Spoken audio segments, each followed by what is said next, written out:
বাবা এইসব আর আমার দ্বারা হয়? হ্যাঁ, একটা কেউ হেল্প করবে না? হ্যাঁ, ঘুরতে যাচ্ছ না তখন সব হ্যাঁ চলো চলো চলো চলো। আমার তো বয়স হয়েছে, কি ভাল লাগে না আমার। এই জন্যই বলি কোথাও ঘুরতে ঘুরতে না যাওয়াই ভালো বাবা। উফ। মা, ল্যাপটপে চার্জারটা কি ঢুকিয়ে নিয়েছো? হ্যাঁ, আমার এই হ্যান্ড ব্যাগে আছে, দেখ। এই ব্যাগে? হ্যাঁ দেখ না, সামনেই রাখা আছে। মা, তুমি এতগুলো টাওয়াল কেন নিয়েছো?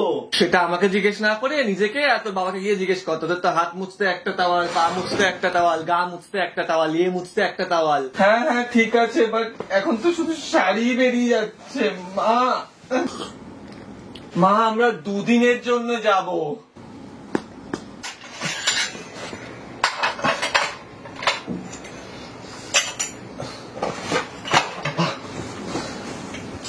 মা এগুলো কেন? বাবু তুই বিগ্রহের হাত দিচ্ছিস কেন? বাসি জামা করবো রাখ ওখানে রাখ। ঘর গৃহস্থী কি হয়তো মাথায় তো জন্মে ঢুকবে না, সংসারে তো শটাও জানিস না।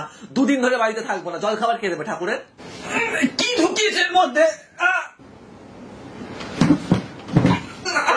বাবা এত বড় আয়না কেন নিয়েছো? আজব তো, হোটেলে যদি আয়না না দেয়। ব্রাশ কেন এত? হোটেলে যদি ব্রাশ না দেয়, এমনি তো এক্সট্রা ব্রাশ নিয়ে রাখা ভালো। আমি এখন আমার চার্জার পেলাম না। মা তুমি কি রান্নাঘরের সাথে নিয়ে যাবে নাকি? কাল যে শনিবার, সেটা তোর মাথায় হুঁশ আছে? হ্যাঁ, ওই হোটেলের ছোঁয়াছুঁই খাবার আমি খাবো না। তোর মাসিকে বলে দিয়েছি ইন্ডাকশনটা নিয়ে আসতে, আমি আমার মতো করে নেবো রান্না। মা হোটেলে এসব অ্যালাউ করবে না।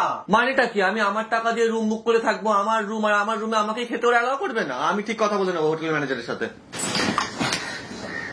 ও, ওই ল্যাম্পটার একটু আলোটা কম, তো আমি ভাবলাম যে ওটা নিয়ে নি, কারণ তোর বাবার তো আবার রাত্রিবেলা একদম অন্ধকারে ঘুম আসে না, একটু আলো তো দরকার হয়। আর তারপর যদি হোটেল রুমে যদি নাইট ল্যাম্প না থাকে তখন তো নিয়ে নিচ্ছি। রিলি মা, এতগুলো মোমবাতি? যদি হোটেলে কারেন্ট চলে যায়? তো জুতো নিয়ে তুমি কি করবে মা? এটা কি? আরে ঘুরতে যাচ্ছি, এতগুলো ক্যাশ সাথে নিয়ে যাচ্ছি, প্লাস হচ্ছে দুদিন ধরে বাড়ি পুরো ফাঁকা থাকবে। বাড়িতে যত সোনার উপর জিনিস ছিল ওর ভেতরে ঢুকিয়ে নিয়েছে, আমি নিয়ে যাবো সাথে করে। এত সোনা আছে নাকি আমাদের? অত সোনা থাকলে না আমি তোদের বাড়িতে ঝি চাকরের কাজ করতাম না। ছোট বক্সটার লকটা খারাপ, তাই আমি আর রিস্ক নিলাম না, ওই বক্সটা নিয়েছি। এটা কেন নিয়েছো? আরে ওখানে গিয়ে যদি কিছু কেনাকাটা করি তখন, তারপর আসার সময় না খুব প্রবলেম হয়, ওই জন্য এক্সট্রা টলি নিয়ে নিয়েছি। মা তুমি আমার ঘরের টিভিটা কেন খুলে নিয়েছো? তো কি হয়েছে? হ্যাঁ, হোটেলের টিভি গুলো তো অর্ধেক চ্যানেল থাকে না, আমার দুদিন ধরে সিরিয়াল মিস হয়ে যাবে, এটাই চাস তো তুই? মা বারবার বাবু বাবু টান, বাবু টান। মা এটা করো। টান টান টান টান টান। এই কি গো, তুমি আমার ব্যাগের মধ্যে কি করছো? পাগল মহিলা, যখন ব্যাগ করছো তখন হুঁশ থাকে তোমার? যা পাও তো হাতের কাছে ঢুকিয়ে নাও। হ্যাঁ, তো দরকারি জিনিস বলেই তো নিই নাকি? তারপর তো ঘুরতে গিয়ে আমাকে কথা শুনতে হবে, এই টানুনি কেন, ও টানুনি কেন। তোমাদের জন্য ভালো করলেও না কোনো কথার দাম নেই তোমাদের। এরপর থেকে না আমাকে ব্যাগ গুছাতে বলবে না, যে যার মতো নিজের ব্যাগ গুছিয়ে নেবে, আমার ব্যাগটাও তোমরাই গুছিয়ে দেবে, ঠিক আছে?